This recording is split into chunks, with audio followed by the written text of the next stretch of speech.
فرمان مصطفیٰ صلی اللہ علیہ وسلم ہے، ایک دفعہ حضرت عائشہ رضی اللہ تعالیٰ عنہا آرام فرما رہی تھیں۔ آسمان پر ستارے چمک رہے تھے۔ ان کے دل میں خیال آیا کہ آسمان پر جتنے ستارے ہیں اتنی نیکیاں بھی کسی کی ہوں گی۔ انہوں نے یہی سوال نبی علیہ السلام سے پوچھا کہ کیا کسی کی نیکیاں آسمان کے ستاروں کے برابر بھی ہوں گی؟ نبی کریم علیہ السلام نے فرمایا، ہاں، حضرت عمر رضی اللہ تعالیٰ عنہا کی ہوں گی۔ یہ سن کر حضرت عائشہ رضی اللہ تعالیٰ عنہا خاموش ہو گئیں۔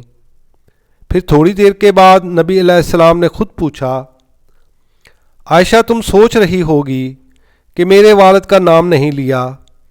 کہنے لگیں، جی ہاں، بالکل یہی سوچ رہی تھی۔ فرمایا، عائشہ رضی اللہ تعالیٰ عنہا ان کی بات کیا سوچتی ہو کہ ان کی تو غار ثور میں گزری ہوئی ایک رات کی نیکیاں آسمان کے ستاروں سے بھی زیادہ ہیں۔ سبحان اللہ۔